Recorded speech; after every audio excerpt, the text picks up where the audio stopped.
Social desirability bias എന്ന് വെച്ചാൽ ഒരു കാര്യത്തെപ്പറ്റി ചർച്ച ചെയ്യുമ്പോൾ അല്ലെങ്കിൽ ചോദ്യം ചെയ്യപ്പെടുമ്പോൾ സമൂഹത്തിന് നല്ലതായിട്ട് എന്താണ് തോന്നുക, സമൂഹം അംഗീകരിക്കുക എന്താണ് എന്ന് ചിന്തിച്ചുകൊണ്ട് സമൂഹത്തിനൊത്ത് ഉത്തരം പറയുന്ന അല്ലെങ്കിൽ കാര്യങ്ങളെ വിശദീകരിക്കുന്ന ഒരു പ്രവണതയാണ് അല്ലെങ്കിൽ ഒരു മുൻവിധിയെയാണ് സോഷ്യൽ ഡിസൈറബിലിറ്റി ബയസ് എന്ന് പറയുക.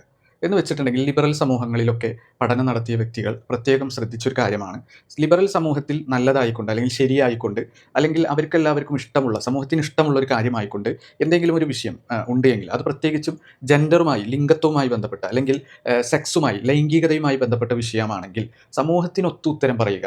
എന്നാൽ അതിനെതിരായിരിക്കും സ്വന്തം ഇഷ്ടവും സ്വന്തം വ്യക്തിപരമായ ജീവിതത്തിലെ അനുഭവങ്ങളും ഇടപാടുകളും നിലപാടുകളും ഒക്കെ അതിനെതിരായിരിക്കും. പക്ഷേ സ്വന്തം നിലപാടുകൾ, ഇഷ്ടങ്ങൾ, ആഗ്രഹങ്ങൾ ഒന്നും പറയാതെ സ്വന്തം ബയോളജിക്കലായിട്ടുള്ള ജൈവശാസ്ത്രപരമായിട്ടുള്ള ആവശ്യങ്ങളും ബിഹേവിയറുകളും പെരുമാറ്റങ്ങളും ഒക്കെ മറച്ചു വെച്ചുകൊണ്ട് അതിനെതിരായി സമൂഹത്തിന് എന്താണോ നല്ലത് എന്ന് തോന്നുന്നത് അതിനനുസരിച്ച് സ്വന്തം അഭിപ്രായം സെക്സിൻ്റെയും ജെൻഡറുമായി ബന്ധപ്പെട്ട വിഷയങ്ങളിലൊക്കെ പറയുന്ന ഒരു മുൻവിധിയെയാണ് സോഷ്യൽ ഡിസൈറബിലിറ്റി ബയസ് എന്ന് പറയുന്നത്. ക്രിസ്റ്റ്യൻ റഡർ എന്ന് പറഞ്ഞിട്ടുണ്ടെങ്കിൽ അദ്ദേഹം ഒരു മാത്തമെറ്റീഷ്യനാണ്. ഈ ക്രിസ്റ്റ്യൻ റഡർ ഓക്കെ ക്യൂപ്പിഡ് എന്ന് പറയുന്ന ഡേറ്റിംഗ് സൈറ്റ്, ഏറ്റവും പ്രസിദ്ധമായ ഡേറ്റിംഗ് സൈറ്റ് നടത്തുന്ന ഒരു വ്യക്തിയാണ്. അപ്പോൾ ആ ഡേറ്റിംഗ് സൈറ്റിന് ആൽഗരിതം റെഡിയാക്കിക്കൊണ്ട് ഓരോ വ്യക്തികൾക്കും ഇണകളെ കണ്ടെത്താനുള്ള അവസരം നൽകുന്ന ഒരു വെബ്സൈറ്റിൻ്റെ ആൽഗരിതം ഡിസൈൻ ചെയ്തിട്ടുള്ള അതിൻ്റെ ഫൗണ്ടർമാരായിട്ടുള്ള സ്ഥാപകരായിട്ടുള്ള വ്യക്തികളിൽപ്പെട്ട ആളാണ് ക്രിസ്റ്റ്യൻ റഡർ എന്ന് പറയുന്ന വ്യക്തി. ലിബറൽ സമൂഹത്തിലെ ലക്ഷക്കണക്കിന് വ്യക്തികളുടെ ഡേറ്റിങ്ങുമായി ബന്ധപ്പെട്ട ഇടപാടുകളും പെരുമാറ്റങ്ങളും ഒക്കെ ശ്രദ്ധിച്ചപ്പോൾ അദ്ദേഹത്തിന് ഒരു കാര്യം മനസ്സിലായി. ഈ ഡേറ്റിംഗ് സൈറ്റുകളിൽ പ്രൊഫൈലുകൾ നൽകുന്ന വ്യക്തികൾ ആ ഡേറ്റിംഗ് സൈറ്റുകളിൽ സർവേകൾ നടത്തുമ്പോൾ നിങ്ങൾക്ക് ഏതാണ് ഇഷ്ടം, എന്താണ് നിങ്ങളുടെ താല്പര്യങ്ങൾ എന്നൊക്കെ ചോദിക്കുമ്പോൾ സമൂഹത്തിന് അനുകൂലമായ പ്രതികരണങ്ങളും മറുപടികളും തരുന്നു. പക്ഷേ ഈ ഡേറ്റിംഗ് സൈറ്റിൻ്റെ ഉള്ളിൽ അവർ നടത്തുന്ന പ്രവർത്തനങ്ങൾ, അവരുടെ ചോയ്സുകൾ, അവരുടെ തിരഞ്ഞെടുപ്പുകൾ, അവരുടെ ഇഷ്ടങ്ങൾ ഒക്കെ നോക്കുമ്പോൾ ആ സർവേകളിൽ അവർ പറഞ്ഞതിന് വിരുദ്ധമായ കാര്യങ്ങളാണ് അവർ പ്രവർത്തിക്കുന്നതും എന്ന് അദ്ദേഹം കണ്ടു. അപ്പോൾ അദ്ദേഹം ആ കാര്യങ്ങളൊക്കെ കളക്ട് ചെയ്തുകൊണ്ട് dataclysm, who we are when we think no one is looking, ആരും കാണുന്നില്ല എന്ന് തോന്നുമ്പോൾ നമ്മൾ ആരാണ് യഥാർത്ഥത്തിൽ എന്ന് പറയുന്ന ഒരു പുസ്തകം അദ്ദേഹം രചിച്ചു. ഈ പുസ്തകത്തിൽ അദ്ദേഹം ഈ സോഷ്യൽ ഡിസൈറബിലിറ്റി ബയസ് വളരെ വ്യക്തമായിക്കൊണ്ടൊരു ഉദാഹരണത്തിലൂടെ പറയുന്നുണ്ട്. പുരുഷന്മാരോടും സ്ത്രീകളോടും അവർക്ക് ഏറ്റവും ബെറ്ററായി, ഏറ്റവും നല്ല ഭംഗിയുള്ളതായി കാഴ്ചയിൽ തോന്നുന്നത് ആരെയാണ്, എത്ര പ്രായമുള്ള വ്യക്തികളെയാണ് എന്ന് ഒരു സർവേ എടുത്തു. അപ്പോൾ ആ സർവേ എടുത്തപ്പോൾ പുരുഷന്മാർ ഒരേ രൂപത്തിലാണ് പ്രതികരിച്ചത്. സ്ത്രീകളിൽ 20, 30, 40, 50 വയസ്സുള്ള ആളുകളോട് നിങ്ങൾക്ക് ഡേറ്റിങ്ങിന് ഏത് പ്രായത്തിലുള്ള ഇണകളെയാണ് ഇഷ്ടം, ആരെയാണ് നിങ്ങൾ നോക്കുന്നത് എന്ന് സർവേ എടുത്തപ്പോൾ അവർ പറഞ്ഞത് 50 വയസ്സുകാരിയാണെങ്കിൽ ആ 50 വയസ്സുകാരി പറഞ്ഞത് എനിക്ക് എൻ്റെ പ്രായത്തോട് ഏറ്റവും ഇണങ്ങിയ അല്ലെങ്കിൽ അടുത്ത അല്ലെങ്കിൽ അതിനേക്കാൾ കുറച്ച് കൂടുതലുള്ള വ്യക്തികളെയാണ് വേണ്ടത് എന്നാണ്. അതുപോലെ തന്നെ 40കാരി പറഞ്ഞത് അവളുടെ 40 വയസ്സിന് അടുത്തിട്ടുള്ള അല്ലെങ്കിൽ അതിൽ നിന്ന് കുറച്ച് കൂടുതൽ പ്രായമുള്ള വ്യക്തികളെയാണ് എനിക്ക് താല്പര്യമെന്നാണ്. ഇങ്ങനെ 30, 20 വയസ്സുള്ള സ്ത്രീകളൊക്കെ തന്നെയും ഇത് തന്നെയാണ് പറഞ്ഞത്, അവരുടെ പ്രായത്തിനോട് അടുത്ത അല്ലെങ്കിൽ അതിനേക്കാൾ കുറച്ച് കൂടുതലുള്ള വ്യക്തികളെയാണ് വേണ്ടത് എന്നാണ്. പുരുഷന്മാരുമായി സർവേ എടുത്തപ്പോൾ അവരും ഇതേ പ്രതികരണം തന്നെ, ഇതിനോട് സമാനമായ പ്രതികരണം തന്നെയാണ് സർവേയിൽ പരസ്യമായി പറഞ്ഞത്. 50 വയസ്സുകാരന് 50 വയസ്സോ അല്ലെങ്കിൽ അതിന് തൊട്ട് താഴെയുള്ള പ്രായമോ ഉള്ള വ്യക്തികളെയാണ് വേണ്ടത്. 40 വയസ്സുകാരൻ, 30 വയസ്സുകാരൻ അവരുടെ പ്രായത്തിനൊത്ത അല്ലെങ്കിൽ അവരുടെ പ്രായത്തിൽ നിന്ന് കുറച്ച് പ്രായം കുറഞ്ഞ വ്യക്തികളെയാണ് ഡേറ്റിംഗ് നടത്താൻ താല്പര്യം എന്ന് പരസ്യമായി സർവേയിൽ പറഞ്ഞു. പക്ഷേ പിന്നീട് ഈ സ്ത്രീകളുടെയും പുരുഷന്മാരുടെയും ഡേറ്റിംഗ് സൈറ്റിലെ ആക്ടിവിറ്റികൾ ക്രിസ്റ്റ്യൻ റഡർ പഠനവിധേയമാക്കിയപ്പോൾ അദ്ദേഹം കണ്ട കാര്യം എന്താണെന്ന് വെച്ചാൽ സ്ത്രീകൾ ആ പറഞ്ഞതുപോലെ തന്നെയാണ് അവരുടെ ഇണകളെ ഡേറ്റിങ്ങിന് വേണ്ടി ക്ലിക്ക് ചെയ്ത് സെലക്ട് ചെയ്യുന്നത്. പക്ഷേ പുരുഷന്മാർ സെലക്ട് ചെയ്യുന്നത് 50 വയസ്സുകാരനാണെങ്കിലും 30 വയസ്സുകാരനാണെങ്കിലും 20 വയസ്സുകാരനാണെങ്കിലും എല്ലാവരും ഏറ്റവും കൂടുതൽ താല്പര്യം പ്രകടിപ്പിക്കുന്നതും ക്ലിക്ക് ചെയ്യുന്നതും 20 വയസ്സുള്ള അല്ലെങ്കിൽ 20ന് തൊട്ട് മുകളിലായി പ്രായമുള്ള വ്യക്തികളെയാണ് അല്ലെങ്കിൽ സ്ത്രീകളെയാണ്. അപ്പോൾ പറയുന്നത് സ്വന്തം പ്രായത്തിനൊത്ത സ്ത്രീകളെ വേണമെന്നാണ്, പക്ഷേ ആഗ്രഹിക്കുന്നതും സെലക്ട് ചെയ്യുന്നതും 20 വയസ്സും അതിന് തൊട്ട് മുകളിലുള്ള പ്രായങ്ങളുമുള്ള സ്ത്രീകളെയാണ് എന്നുള്ള വൈരുദ്ധ്യം കാണുകയാണ്. അപ്പോൾ ഒന്ന് ആഗ്രഹിക്കുകയും മറ്റൊന്ന് സമൂഹത്തിനൊത്ത് പറയുകയും ചെയ്യുന്ന പ്രവണത ലിബറൽ സമൂഹത്തിൽ വളരെ വ്യക്തമായുണ്ട്. പ്രത്യേകിച്ചും പുരുഷന്മാരിൽ അത് വ്യക്തമായി പ്രകടമാണ് എന്നുള്ളത് അദ്ദേഹം തെളിവ് സഹിതം സൂചിപ്പിക്കുകയാണ്. എന്ന് മാത്രമല്ല ഇതിന് അദ്ദേഹത്തിൻ്റെ ഗ്രന്ഥത്തിൽ തന്നെ ഇതിനുള്ള ഒരു കാരണം കൂടി പറയുന്നുണ്ട്. ബയോളജിക്കലി ഒരു സ്ത്രീയെ സംബന്ധിച്ചിടത്തോളം അവൾ ഗർഭം ധരിക്കുകയും പ്രത്യുൽപാദന ശേഷി അവൾക്ക് നിലനിൽക്കുകയും ചെയ്യുന്നത് 20 മുതൽ മുകളിലോട്ടുള്ള പ്രായത്തിലാണ്. എത്ര മുകളിലോട്ട് പോകുന്നു, 30നോട് അടുക്കുകയും അതിനുശേഷവും ഒക്കെ പ്രായമാകുമ്പോൾ പ്രത്യുൽപാദനശേഷി കുറയുകയും സ്ത്രീക്ക് ഗർഭധാരണത്തിനുള്ള ചാൻസ് കുറയുകയും ചെയ്യുന്നു എന്നതുകൊണ്ട് തന്നെ ജൈവശാസ്ത്രപരമായി 20ഉം 20ന് തൊട്ട് മുകളിലുള്ള പ്രായത്തിലുമുള്ള സ്ത്രീകളാണ് യഥാർത്ഥത്തിൽ ലൈംഗികതയ്ക്ക് ഏറ്റവും അനുകൂലമായിട്ടുള്ളത്. അവരാണ് ഗർഭധാരണത്തിനും അതുപോലെ തന്നെ പ്രത്യുൽപാദനത്തിനും ഏറ്റവും കൂടുതൽ അനുകൂലമായിട്ടുള്ളത് എന്നുള്ള ഒരു ജൈവശാസ്ത്രപരമായ അറിവ് പുരുഷൻ്റെ കണ്ണിലുണ്ട് എന്നതുകൊണ്ട് തന്നെ പുരുഷൻ്റെ പ്രിമിറ്റീവ് മൈൻഡിൽ, പുരുഷൻ്റെ പ്രാകൃത മനസ്സിൽ നിലകൊള്ളുന്നു എന്നതുകൊണ്ട് തന്നെ പുരുഷന്മാർക്ക് ആകർഷണം ജൈവശാസ്ത്രപരമായി പ്രായം കുറഞ്ഞ 20-നും മുകളിലുള്ള സ്ത്രീകളെയാണ് എന്ന് അദ്ദേഹത്തിൻ്റെ ഗ്രന്ഥത്തിൽ സൂചിപ്പിക്കാം. പക്ഷേ ഈ ബയോളജിക്കൽ ഫാക്റ്റുകളെ, ഈ ജൈവശാസ്ത്രപരമായ വസ്തുതകളെയൊക്കെ സമൂഹത്തിൽ പറഞ്ഞ് അതിനനുസരിച്ച് തൻ്റെ താല്പര്യങ്ങളെ പ്രകടിപ്പിച്ചു കഴിഞ്ഞാൽ അത് ലിബറൽ സമൂഹത്തിൽ അത് വളരെ നെറ്റിച്ചുളിക്കുന്ന കാര്യമായിക്കൊണ്ട് മാറുമെന്നതുകൊണ്ട് സമൂഹത്തിൻ്റെ മുമ്പിൽ എനിക്ക് എൻ്റെ പ്രായത്തിനൊത്ത അതേ പ്രായത്തിലുള്ള വ്യക്തികളോടാണ് ആകർഷണം തോന്നുന്നത് എന്ന് നുണ പറയുക അല്ലെങ്കിൽ സത്യം മറച്ചു വെക്കുക എന്നുള്ള പ്രവണതയാണ് കാണുന്നത് എന്ന് സോഷ്യൽ ഡിസൈറബിലിറ്റി ബയസിനെ വിശദീകരിച്ചുകൊണ്ട് ക്രിസ്റ്റ്യൻ റെഡർ അദ്ദേഹത്തിൻ്റെ പുസ്തകത്തിൽ പറയുന്നുണ്ട്. ഈ സോഷ്യൽ ഡിസൈറബിലിറ്റി ബയസ് സെക്സിൻ്റെയും ജെൻഡറുമായി ബന്ധപ്പെട്ട വിഷയങ്ങളിലെയും ഒക്കെ കാര്യത്തിൽ ലിബറൽ പുരുഷന്മാരിൽ അങ്ങേയറ്റം നമുക്ക് കാണാൻ സാധിക്കും. ഈ വിഷയത്തിൽ മാത്രമല്ല, മറ്റു പല വിഷയത്തിലും സമൂഹത്തിന് അനുകൂലമായിക്കൊണ്ട് സമൂഹം എങ്ങനെയാണ് നല്ലതായി ചിന്തിക്കുക എന്ന് നോക്കിക്കൊണ്ട് തൻ്റെ താല്പര്യങ്ങളെ മറച്ചു വെച്ചുകൊണ്ട് തൻ്റെ വ്യക്തിപരമായ സ്വകാര്യമായ താല്പര്യങ്ങളും അതുപോലെ തന്നെ ഇഷ്ടങ്ങളും ഒക്കെ മറച്ചു വെച്ച് മറ്റൊന്ന് അതിന് വിപരീതമായ ഒന്ന് പറയുക എന്നുള്ള പ്രവണത നമ്മൾ പലപ്പോഴും കണ്ടുവരുന്ന ഒന്നാണ്. ഉദാഹരണത്തിന് സ്ത്രീകളുടെ നഗ്നത പ്രദർശനം, ഇതൊക്കെ നമ്മുടെ നാട്ടിൽ നടക്കുമ്പോൾ ആ സ്ത്രീയുടെ നഗ്നത കണ്ടിട്ട് എനിക്കൊന്നും തോന്നുന്നില്ല, അത് തോന്നുന്ന വ്യക്തി രോഗിയാണ്, അവനാണ് മോശക്കാരൻ, അവൻ പോയി ചികിത്സ തേടണം എന്നൊക്കെ പറയുന്ന സംസാരങ്ങളൊക്കെ യഥാർത്ഥത്തിൽ ഈ സോഷ്യൽ ഡിസൈറബിലിറ്റി ബയസാണ്. ഞങ്ങൾ സാധാരണക്കാരാണ്. ഹാഷ്മി ഒരു പക്ഷേ മറ്റേ സിദ്ധനായിരിക്കും, ഹാഷ്മി യോഗി ആയിരിക്കും, ഞങ്ങളൊക്കെ സാധാരണക്കാരാണ്, ഞങ്ങൾക്കൊക്കെ തോന്നാറുണ്ട്. ഒരു സാധാരണക്കാർക്ക് തോന്നാറില്ല രാഹുൽ. അതെന്തോ പ്രശ്നമാണ്, അതൊന്നും ആരോഗ്യ പ്രശ്നമാണ്, അതൊന്നും മനോദര പ്രശ്നമാണ്. ചികിത്സിക്കണം രാഹുൽ, അത് ചികിത്സിക്കേണ്ടതാണ്. അവർ എന്തൊരു പ്രശ്നം, ഞാൻ ഇവിടെ ധാരാളം സോഷ്യൽ മീഡിയകളിൽ ഇവരുടെ ഈ വീഡിയോയും ചിത്രമൊക്കെ ഇങ്ങനെ നമ്മളിങ്ങനെ കണ്ടു. എനിക്ക് അതിൻ്റെ അകത്ത് ഇൻഅപ്രോപ്രിയേറ്റ് ആയിട്ടോ അശ്ലീലമായിട്ടോ തോന്നിയിട്ടില്ല.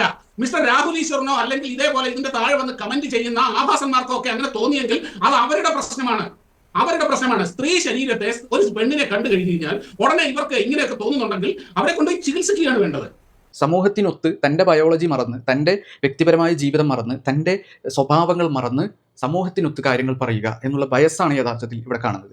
ഈ ബയസിനെ പൊളിക്കുന്ന മറ്റൊരു പുസ്തകമാണ് എ ബില്യൺ വിക്കഡ് തോട്ട് എന്ന് പറയുന്ന പുസ്തകം. ഗണിതശാസ്ത്രപരമായ ഉപകരണങ്ങൾ അതുപോലെ തന്നെ സിദ്ധാന്തങ്ങളൊക്കെ മനുഷ്യൻ്റെ മസ്തിഷ്ക പ്രവർത്തനത്തെക്കുറിച്ച് പഠിക്കാൻ വേണ്ടി ഉപയോഗിക്കുന്ന ഒരു ശാസ്ത്രശാഖയാണ് കമ്പ്യൂട്ടേഷണൽ ന്യൂറോ സയൻസ് എന്ന് പറയുന്നത്. ഈ കമ്പ്യൂട്ടേഷണൽ ന്യൂറോ സയൻസ് എന്ന് പറയുന്ന ശാസ്ത്രശാഖയിൽ വിദഗ്ധരായിട്ടുള്ള 2 പ്രതിഭകളാണ് ഡോക്ടർ ഒഗി ഓഗസ് അതുപോലെ തന്നെ ഡോക്ടർ സായ് ഗദ്ദാം എന്ന് പറയുന്ന ന്യൂറോ സയൻറ്റിസ്റ്റുകൾ.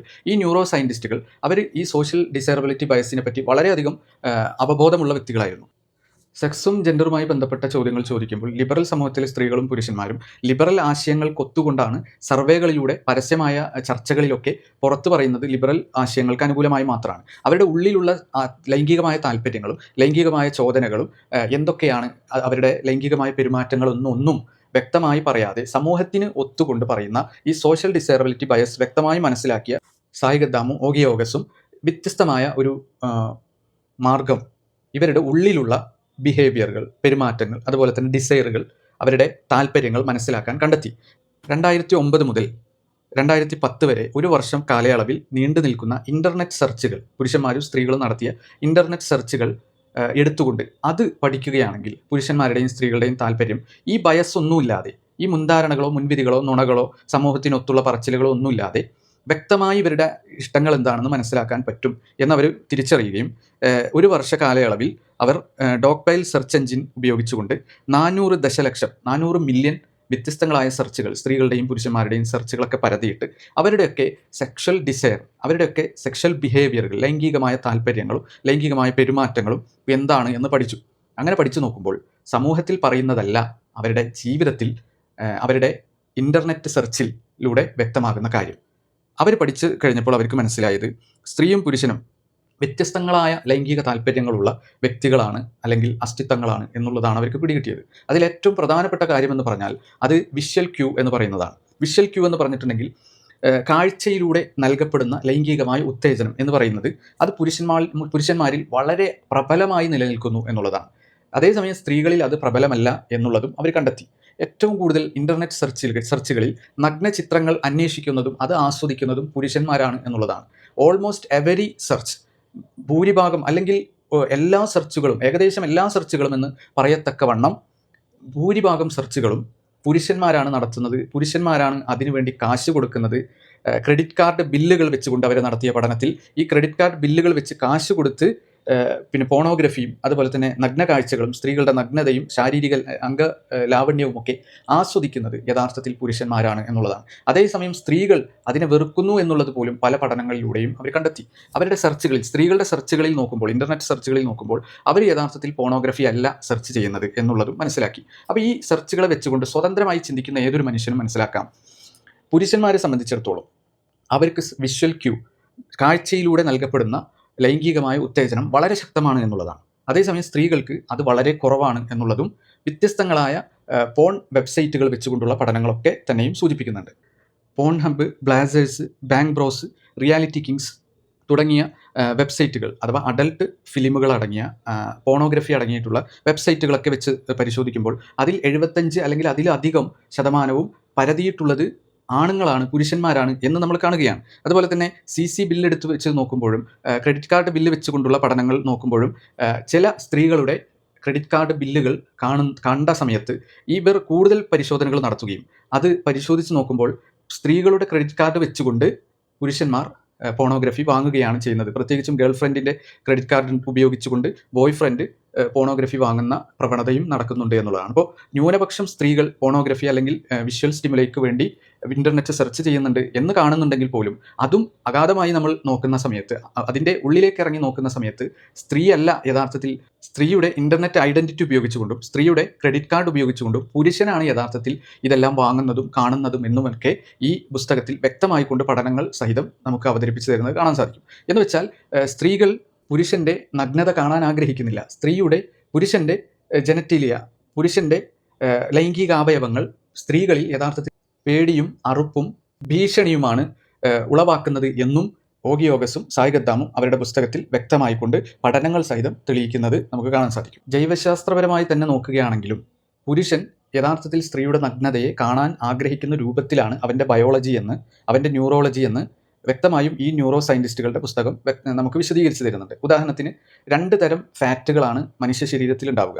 ആ 2 തരം ഫാറ്റുകൾ എന്ന് പറഞ്ഞാൽ ഒന്ന് ആൻഡ്രോയിഡ് ഫാറ്റുകളാണ്, മറ്റൊന്ന് ജീനോയിഡ് ഫാറ്റുകളാണ്. ആൻഡ്രോയിഡ് ഫാറ്റുകൾ എന്ന് പറഞ്ഞിട്ടുണ്ടെങ്കിൽ ഭക്ഷണത്തിലൂടെ എനർജി കിട്ടാത്ത സമയത്ത് ശരീരം പ്രവർത്തനങ്ങൾ ചെയ്യാൻ വേണ്ടി ഉപയോഗിക്കുന്ന ഫാറ്റുകളാണ്. ഈ ഫാറ്റുകൾ എനർജിയാക്കി മാറ്റിയിട്ടാണ് ശരീരം ഓടാനും ചാടാനും പ്രതീക്ഷിക്കാത്ത പല പ്രവർത്തനങ്ങളും ജീവിതത്തിൽ ഒരു ദിവസത്തിൽ കടന്നു വരുമ്പോൾ ചെയ്യാനും വേണ്ടി ഉപയോഗിക്കുന്നത്. അതേസമയം ജീനോയിഡ് ഫാറ്റ് എന്ന് പറഞ്ഞിട്ടുണ്ടെങ്കിൽ ഗർഭധാരണത്തിനും പ്രസവത്തിനും കുട്ടിയെ മുലയൂട്ടുന്നതിനുമൊക്കെ വേണ്ടി പരിവർത്തിപ്പിക്കപ്പെട്ടുകൊണ്ട് ശരീരം ഉപയോഗിക്കുന്ന ഫാറ്റുകളാണ്. ഈ ജീനോയിഡ് ഫാറ്റുകൾ വളരെ സമ്പന്നമായിക്കൊണ്ട് നിലനിൽക്കുന്ന ശരീരഭാഗങ്ങൾ യഥാർത്ഥത്തിൽ സ്ത്രീയുടെ ശരീരത്തിലാണ്. സ്ത്രീയുടെ സ്തനം, തൊട, അതുപോലെ തന്നെ നിതംബം പോലെയുള്ള ഭാഗങ്ങളിലൊക്കെ തന്നെയും ജീനോയിഡ് ഫാറ്റുകൾ സമ്പന്നമാണ് എന്നത് കൊണ്ട് തന്നെ ഈ ഭാഗങ്ങൾ മനുഷ്യൻ്റെ പ്രത്യുൽപാദനത്തിന് ഏറ്റവും വലിയ പ്രസക്തിയുള്ള ഭാഗങ്ങളാണ്. അതുകൊണ്ട് തന്നെ പുരുഷന് പ്രത്യുൽപാദന ശേഷിയും കുട്ടികളെ നോക്കാനും അവരെ മുലയൂട്ടാനും പ്രസവിക്കാനും ഒക്കെയുള്ള കഴിവുള്ള ഒരു ഇണയാണ് എന്ന് തിരിച്ചറിയാനുള്ള അടയാളങ്ങളാണ് ജീനോയിഡ് ഫാറ്റുകൾ സമ്പന്നമായിട്ടുള്ള സ്ത്രീയുടെ ഈ ശരീരഭാഗങ്ങളൊക്കെ തന്നെയും. അതുകൊണ്ട് തന്നെ ജൈവശാസ്ത്രപരമായി ഇത്തരം അവയവങ്ങളോട് പുരുഷന് ആകർഷണീയത ഇടപെട്ടിരിക്കുന്നു, ഊട്ടപ്പെട്ടിരിക്കുന്നു എന്ന് ബയോളജിക്കലായിക്കൊണ്ട് ഒരുപാട് ബയോളജിസ്റ്റുകൾ, ഒരുപാട് ജീവശാസ്ത്രജ്ഞന്മാർ വിശദീകരിച്ചത് ഓഗിയോഗസും സായിഗദ്ദാമും അവരുടെ പുസ്തകങ്ങളിൽ ഒരുപാട് ഉദ്ധരിക്കുന്നത് നമുക്ക് കാണാൻ സാധിക്കും. അതുകൊണ്ട് തന്നെ പുരുഷന്മാരിൽ വിഷ്വൽ ക്യൂ, കാഴ്ചയിലൂടെയുള്ള ലൈംഗിക ഉത്തേജനം വളരെ ശക്തമായി നിലനിൽക്കുന്നു. പുരുഷന്മാരിൽ ജീനോയിഡ് ഫാറ്റുകളുടെ സമ്പന്നമായ അവയവങ്ങൾ നിലനിൽക്കുന്നില്ല എന്നതും അത്തരം ജീനോയിഡ് ഫാറ്റുകൾ നിലനിൽക്കുന്ന അവയവങ്ങളോട് സെക്ഷൽ ആയിട്ടുള്ള ലൈംഗികമായിട്ടുള്ള ഉത്തേജനം സ്ത്രീകൾക്ക് തോന്നുന്നില്ല എന്നുള്ളതും ജൈവശാസ്ത്രപരമായി ന്യായീകരണങ്ങൾ നിരത്തിക്കൊണ്ട് ഈ ശാസ്ത്രജ്ഞന്മാർ വിശദീകരിക്കുന്നത് കാണാം. സ്ത്രീയുടെ ശരീരത്തിൽ മനുഷ്യൻ്റെ പ്രത്യുൽപാദനവും അതുപോലെ തന്നെ സന്താനോൽപാദനവും പരിപാലനവുമായി ബന്ധപ്പെട്ട ഒരുപാട് കാര്യങ്ങൾ സ്ത്രീയുടെ ശരീരത്തിൽ നിക്ഷിപ്തമാണ് എന്നതുകൊണ്ട് തന്നെ സ്ത്രീയുടെ ശരീരത്തോടും അവളുടെ പ്രത്യേക അവയവങ്ങളോടുമുള്ള താല്പര്യം പുരുഷന്മാരുടെ കാഴ്ചയിൽ, അവരുടെ വിഷ്വൽ ക്യൂയിൽ, അവരുടെ കാഴ്ചയിലൂടെയുള്ള ലൈംഗിക ഉത്തേജനത്തിൽ നിക്ഷിപ്തമായിരിക്കുന്നു എന്നുള്ളതും ജൈവശാസ്ത്രപരമായ വസ്തുതയാണ് എന്ന് വിശദീകരിക്കപ്പെടുകയാണ്. അപ്പോൾ ഈ ജൈവശാസ്ത്രപരമായ വസ്തുതയൊക്കെ നിഷേധിച്ചുകൊണ്ട് എനിക്ക് സ്ത്രീയെപ്പോലെ തന്നെ ഒരു സ്ത്രീയെ കാണുമ്പോൾ ഒരു ഉത്തേജനവും തോന്നുന്നില്ല എന്ന് പറയുന്ന പുരുഷന്മാർ, ലിബറൽ ആങ്ങളമാർ അവരുടെ ബയോളജിയെ നിഷേധിക്കുകയാണ് ചെയ്യുന്നത്. ജൈവശാസ്ത്രപരമായ താല്പര്യങ്ങളെയും നിഷേധിച്ചുകൊണ്ട് സമൂഹത്തിനൊത്ത് കള്ളം പറയുകയാണ് അവർ ചെയ്യുന്നത്. അപ്പോൾ 2 കാര്യങ്ങളിലൂടെ ലിബറൽ ആങ്ങളമാർ, ലിബറൽ പുരുഷന്മാർ നുണ പറയുകയാണ് എന്ന് വ്യക്തമാണ്. ഒന്ന് ജൈവശാസ്ത്രപരമായി നോക്കുകയാണെങ്കിൽ ബയോളജി തന്നെ നമ്മളോട് പറഞ്ഞു തരുന്നത് പുരുഷൻ്റെ വിഷ്വൽ ക്യൂ വളരെയധികം ശക്തമാണ് എന്നുള്ളതാണ്.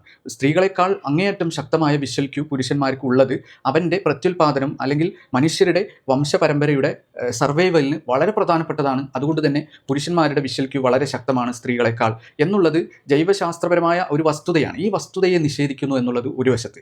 രണ്ടാമത്തെ വശത്ത് നമ്മൾ കാണുന്നത് സോഷ്യൽ ഡിസൈറബിലിറ്റി ബയസിനപ്പുറം പുരുഷന്മാരുടെയും സ്ത്രീകളുടെയും സ്വകാര്യപരമായ വ്യക്തിപരമായ ആരും കാണാത്ത നിലയിലുള്ള അന്വേഷണങ്ങളും പെരുമാറ്റങ്ങളും ഒക്കെ അന്വേഷിച്ച് നോക്കുമ്പോൾ, പ്രത്യേകിച്ചും ഇൻ്റർനെറ്റ് സെർച്ചുകളിലൂടെ നടത്തപ്പെട്ട ഇത്തരം പഠനങ്ങളിലൂടെ നോക്കുമ്പോൾ പുരുഷന്മാർ സ്ത്രീകളുടെ നഗ്നതയെ അന്വേഷിക്കുന്നതും സ്ത്രീകൾ അങ്ങനെ ചെയ്യാതിരിക്കുന്നതുമാണ് കാണുന്നത്. അപ്പോൾ ഈ രണ്ട് വസ്തുതയെയും നിഷേധിച്ചുകൊണ്ട് സാമൂഹികമായ സത്യങ്ങൾ നിഷേധിക്കുന്നു, വ്യക്തിപരമായ സത്യങ്ങൾ നിഷേധിക്കുന്നു, അതേസമയം ബയോളജിയെയും നിഷേധിച്ചുകൊണ്ട് എനിക്ക് ഒരു സ്ത്രീയുടെ നഗ്നത കാണുമ്പോൾ അല്ലെങ്കിൽ അവളുടെ അംഗലാവണ്യം കാണുമ്പോൾ എനിക്ക് യാതൊരു താല്പര്യവും തോന്നുന്നില്ല എന്ന് പച്ചക്കള്ളം സമൂഹത്തിനൊത്ത് പറയുന്ന ഒരു പ്രവണതയെ വ്യക്തമായി നമുക്ക് മനസ്സിലാക്കാൻ സാധിക്കും. അതിനെയാണ് സോഷ്യൽ ഡിസൈറബിലിറ്റി ബയസ് എന്ന് പറയുന്നത്. ഈ ജൈവശാസ്ത്രപരമായ പഠനങ്ങളും അതുപോലെ തന്നെ ഇൻ്റർനെറ്റ് ഉപയോഗിച്ചുകൊണ്ടുള്ള ബയസുകൾ പൊളിച്ചുകൊണ്ടുള്ള പഠനങ്ങളൊന്നും ഇല്ലെങ്കിൽ തന്നെയും ഈ സമൂഹത്തിലുള്ള ലിബറൽ ആശയങ്ങൾ പുറത്തു പറഞ്ഞുകൊണ്ട് എനിക്ക് അങ്ങനെ ഒരു താല്പര്യം തോന്നുന്നില്ല എന്ന് പറഞ്ഞുകൊണ്ട് നിഷേധിക്കുന്ന മനുഷ്യന്മാർ, പുരുഷന്മാർ അവരുടെ മനസ്സിലേക്ക് ഇറങ്ങിച്ചെന്ന് ഒന്ന് ആലോചിച്ചു കഴിഞ്ഞാൽ എൻ്റെ താല്പര്യങ്ങൾക്കും എൻ്റെ ആവശ്യങ്ങൾക്കും എതിരായ നുണയാണ് അല്ലെങ്കിൽ കളവാണ് ഞാൻ സമൂഹത്തിൽ പറയുന്നത് എന്ന് മനസ്സിലാക്കാൻ സ്വന്തത്തോട് തന്നെ ചോദിച്ചാൽ മതി എന്നുള്ള വസ്തുതയും ഇത്തരം പുസ്തകങ്ങളെല്ലാം വ്യക്തമായി പ്രതിപാദിക്കുന്നത് നമുക്ക് കാണാൻ സാധിക്കും.